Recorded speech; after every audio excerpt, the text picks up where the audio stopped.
You guys knew this video was coming. I mean, it was kind of inevitable. I am no stranger to the Strangers movies. The first one was pretty decent, I thought. At the time, it was a pretty spooky premise. You know, oh my God, who are these guys in these masks just going around killing people for no reason? What the hell, dude? That's not cool. Let's do that over and over again. Kind of reminds me of the Halloween movies.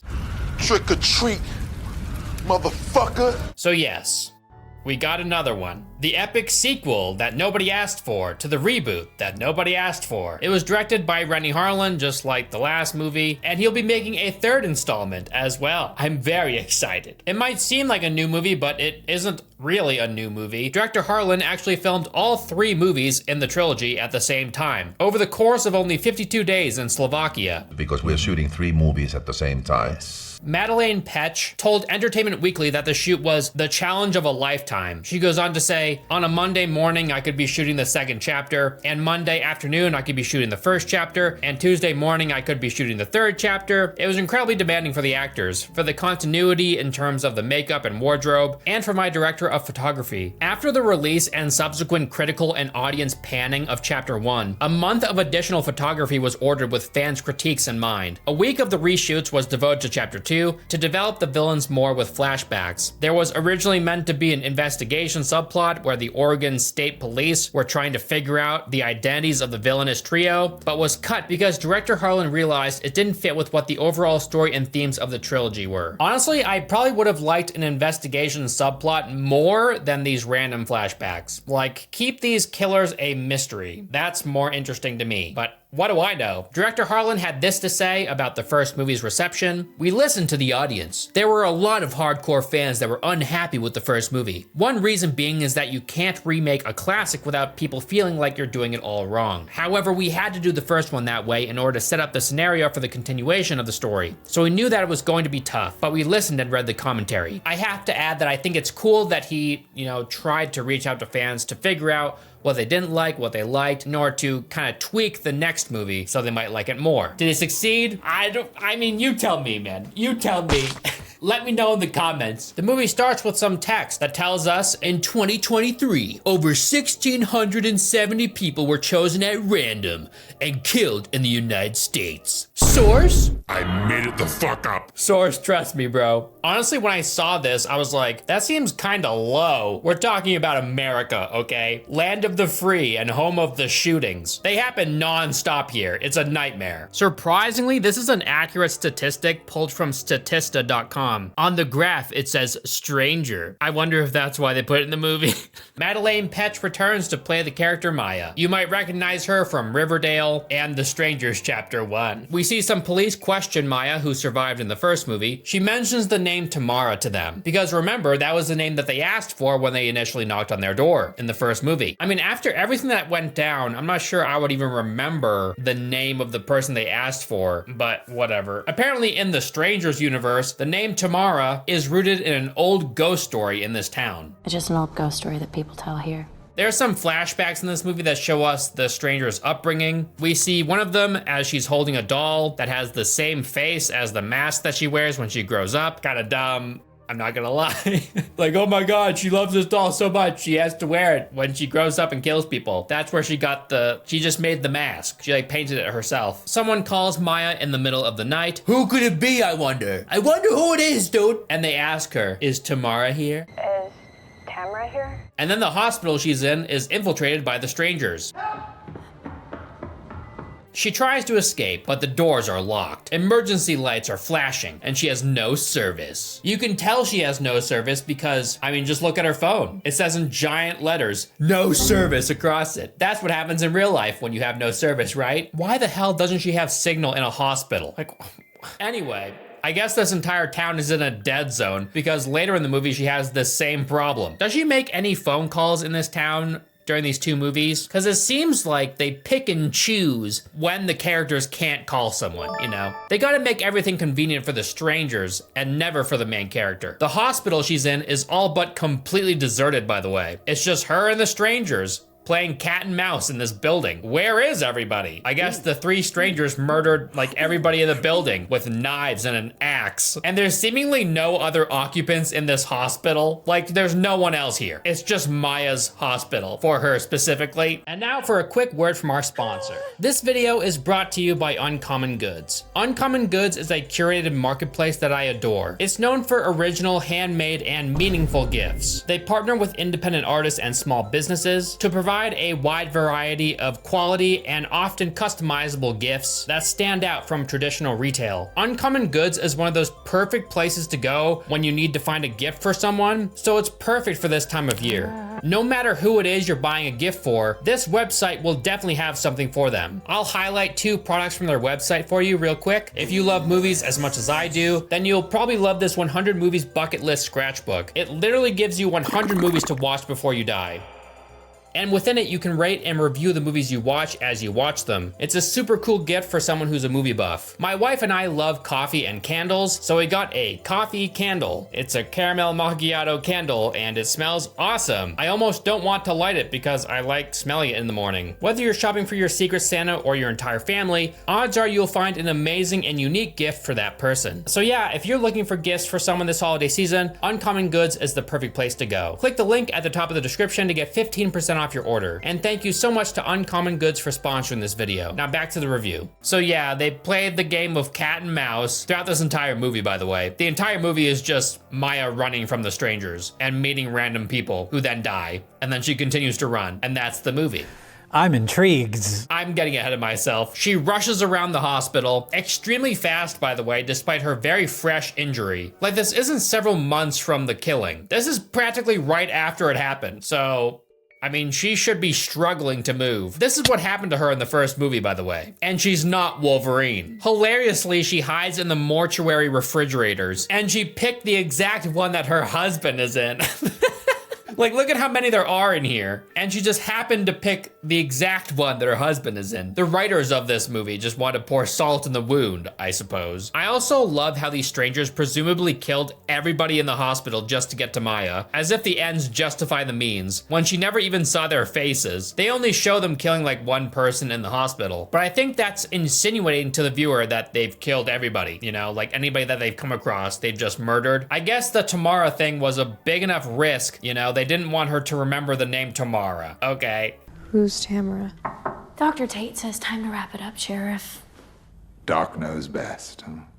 They have to go on this massive killing spree to kill this one woman. What if she tells somebody? It's very important. She eventually leaves the hospital and runs away. She tries to get a key to a vehicle, but is stopped by a lady with a gun. This lady is about to tell Maya something about the cops in the area, presumably that they have some sort of involvement with the strangers, or they're corrupt in some way. You want the feds looking into why you didn't press charges against the widow Saunders now, do you? But before she can say anything, she's shot with a crossbow and killed by one of the strangers. Maya rushes over, grabs the gun, and shoots the only bullet in this gun at the stranger in a panic. And of course she misses, which isn't a huge deal. You know, I don't think she's very proficient with a firearm. But what is strange is that she throws the gun away. I mean, maybe there's no more bullets in it, but she might as well keep it, right? Like, it's better to have a gun that isn't loaded than no gun at all if you're faced with a stranger who has a knife. Like, they might think twice about rushing you if you have a gun in your hand.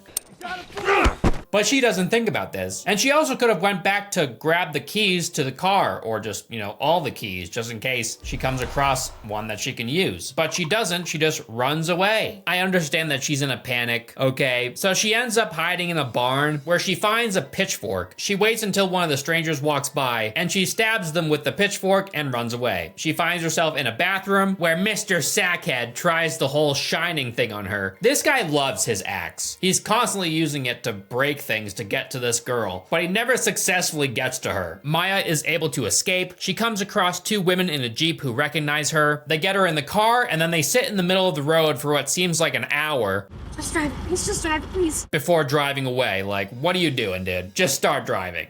If I were Maya, I would check their legs for injuries, just in case they were the strangers without their masks on and were trying to fool me. Like, just peek over the seat and check their legs, you know? Or just check to see if one of them is in a lot of pain.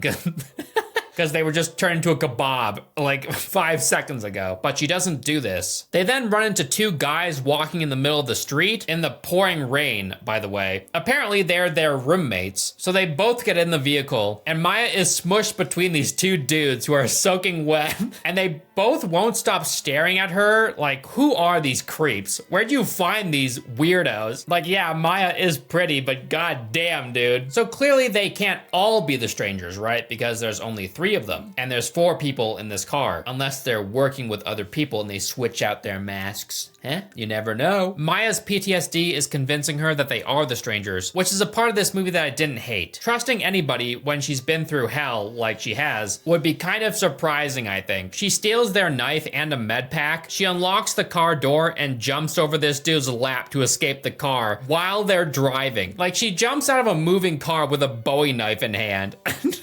Not an amazing plan. It's suicidal. But hey, it worked out. She's perfectly fine, uninjured. But her wound did open up, so that's something, I suppose. So she's forced to sew it shut. Madeleine Petches' acting here is pretty great, by the way.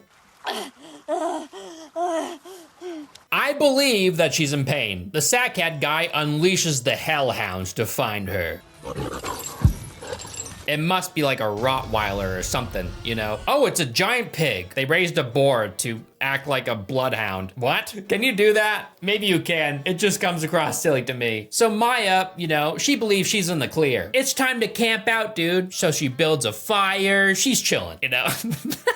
Why would you ever stop moving if you've been through what she's been through, right? I would walk until I enter the desert, right? Like, I would just keep going. In this movie, Maya constantly makes irrational decisions that definitely seem counterintuitive to survival and feel more like scripted plot beats than logical choices. It removes a lot of the realism in the movie, which makes it a lot less scary. So yeah, the boar sniffs her out and finds her. Believe me when I say, this is no ordinary boar. This is Dane Ironfoot's boar from the Hobbit movies. Cause holy fuck, this pig is fierce. Maya tries hiding in a car nearby, and the boar slams the car, and it's almost like a dinosaur from Jurassic Park is doing it. Maya decides to kick open the car door to escape because the door is jammed, I suppose, and she's trapped inside. Oh wait, no she's not. She could just crawl through the window. Why didn't she do that? The boar is so insanely strong. It somehow smashes itself through the trunk of the car. Soon afterward, it chomps down on her legs like they're chicken wings. God, this part sounds awful. She is being toyed with by this thing. There's a part when it just like stands on her, you know? It claimed her. Maya eventually manages to kill it with her knife. It like jumps into it. That's how these creatures always die in these movies, I feel like. Someone just holds out a sharp thing and then the big animal jumps at it and dies. Like they kill themselves, basically. We then get a flashback of one of the girl strangers and her brother, presumably. They're not super clear on who these people are and what their relationships are to one another. And they're playing with baby boars. So yes, these are the same boars. If they're the same, then they must be old as hell now. They've been raising these boars for a long time. You never know when you're gonna need them. They've probably been feeding the bodies to these boars. Anyway, also, after getting her legs chomped on, like this, by the way, Maya stands up afterward like nothing happened. I guess it could be adrenaline. In the next scene, Maya limps her way to the cabin where she stayed with her boyfriend. Fiance. And then a trustworthy cop shows up at the house. Get me the fuck out of here. Only to get sniped by a crossbow bolt in the face just before getting in the SUV. It's super convenient how these strangers happen to pop up at the last second over and over again. They do it constantly in these movies. Oh my God, we're about to escape. I'm gonna... Fuck. They're here again. Oh, they rush around, they rush around, they rush around. Oh my God, hope is here at last. I'm about to... Oh shit.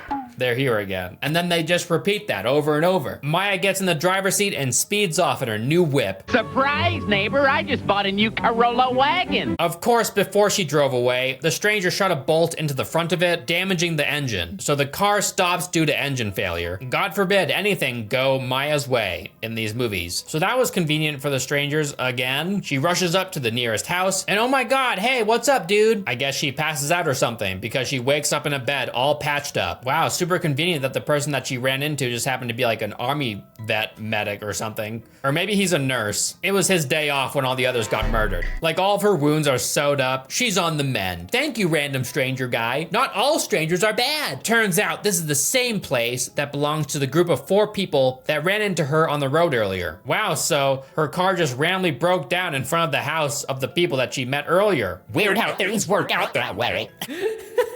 So yeah, this guy, his name is Gregory. He has this little smiley tattoo. It's supposed to mean something, but I guess we won't find out until the next movie. He's also a massive creep. He gives off heavy rapist vibes. Remember the weirdo car mechanic from the first movie? Well, he returns in this one, and he's just as sketchy as before. He's in the movie for all of like 5 seconds. He talks to this EMT guy, and then he just goes away. Weirdo Gregory decides to have a chat with Maya, and this is after those 2 encounters with this guy that were extremely uncomfortable for her. The first one in the car when he just couldn't stop looking at her, and the second one in their house where he wouldn't let her pass him. He came across extremely controlling and rapey. So this guy goes into her room and he's like, "What's up, dude?" He picks up a knife nearby and he just holds it. And then he asks this victim of intense recent trauma some prying questions about the incident. Did you think you were gonna die? Like, what the hell is wrong with this guy? Later, he drives off, and then Maya is attacked by the baby doll and pinup strangers. One from outside of her room, and Dollface from within her room. Dollface just kind of like stands there and sings a song behind Maya after she was struggling to keep the pinup girl out of the room. So yeah, she could have easily just killed Maya right there. Maya was completely helpless. If the pinup girl just kept on pushing on the door, Dollface could have just stabbed her dead. But no, of course not. She just had to sing a creepy tune. We gotta scare her, dude. We gotta make sure she's spooked first. It's not worth the kill if she ain't spooked real good.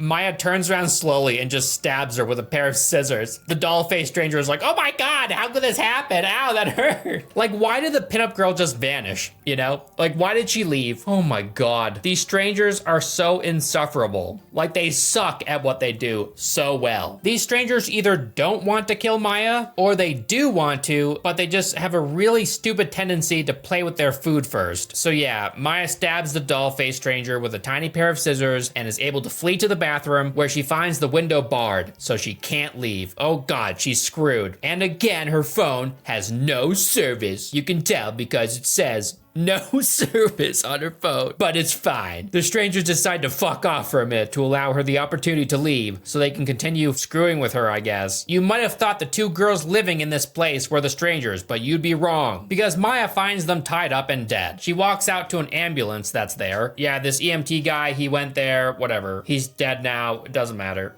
And guess who's sitting in the front seat of the ambulance? Oh my God, it's the pinup girl. She decided to let Maya escape the room because she knew that Maya would try and use the ambulance to escape. So she's like, "I'm just gonna sit in the front seat and surprise her. That would be funny."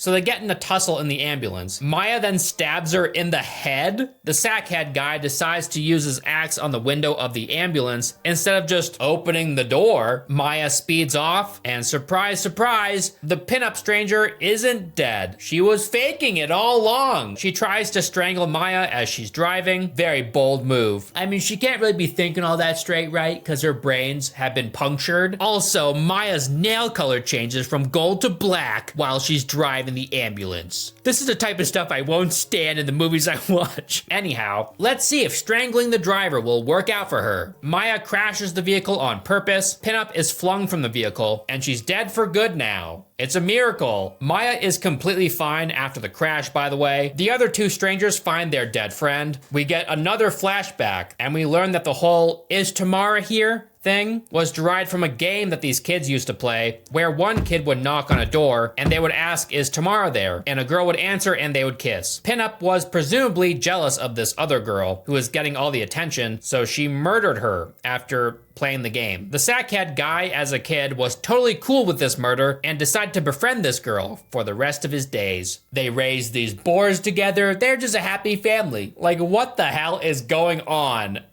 Oh, by the way, that was the end. We get a "to be continued." Oh my God, what a great movie. What? It didn't even feel like a movie. It was just like a big chase sequence, and that's it. We got these flashbacks, but we learned practically nothing about the strangers. Only that their desire to kill started when they were like 5, which makes no sense. Like, what are they, Dexter? It's so stupid.